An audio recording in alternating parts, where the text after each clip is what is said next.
This is Ranjini Suman Kumar, the woman in the middle. She comes from the country of Fiji. Now, when people think of Fiji, they think of white sand, beaches, pina coladas while you're relaxing at the beach. But that's not the case.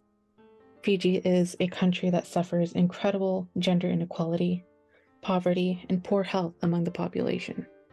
Now, it's easy for us to assume that Fiji is this vast paradise that you can escape to. As Westerners, sure, because we have a busy schedule, a 9 to 5, only 2 days off a week, and do that for 52 weeks a year. But people fail to realize that when they do go on vacation to Fiji, that they have their own struggles, their own problems that they face with. Mrs. Kumar needed a way out, and so she chose Canada, to settle in Canada.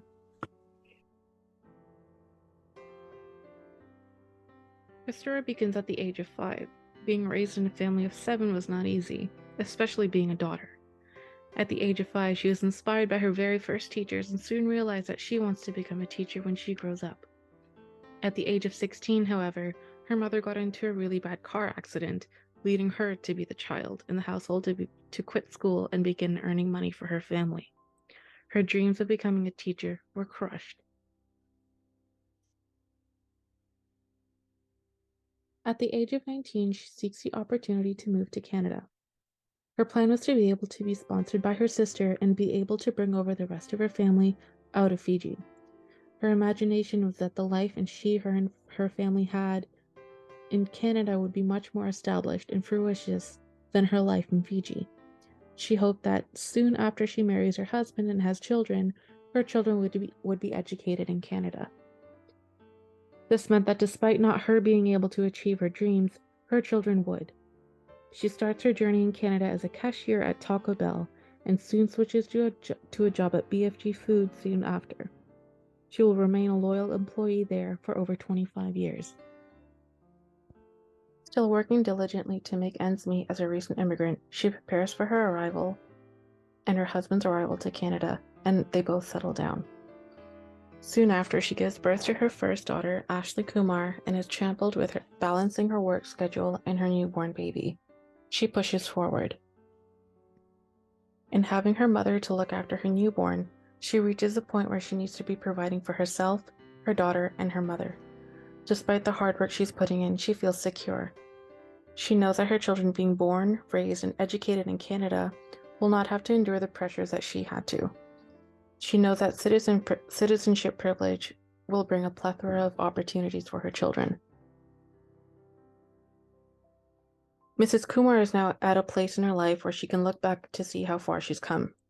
She now has the opportunity to go back to Fiji for a visit, knowing that she's secure and safe when she does come back to Canada. And the visit to Fiji is just that, a visit. Mrs. Kumar was interviewed, not wanting to make an appearance. She did state that, "I was scared. I doubted myself a lot. But I was not going to let my 2 daughters live a life that she lived in Fiji. I made everything happen for my 2 daughters, and I'm so proud of who they are and who have they become. I know it wasn't easy for them either."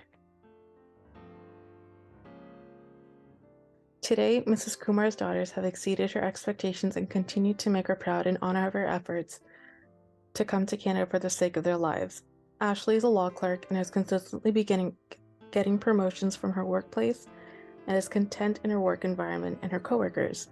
Recently, she has purchased a brand new car for herself. Shivani, I am en route to becoming a teacher myself. Although it is an honor to my mom, and her wishes as a child when she wanted to become a teacher, I know that the privileges that I was given, I can give back and provide a safe space for students as well. An experience that my mother had also experienced. To this day, Mrs. Kumar still works at Treehouse Companies and awaits a vacation to Honolulu, gifted by her 2 daughters this coming summer.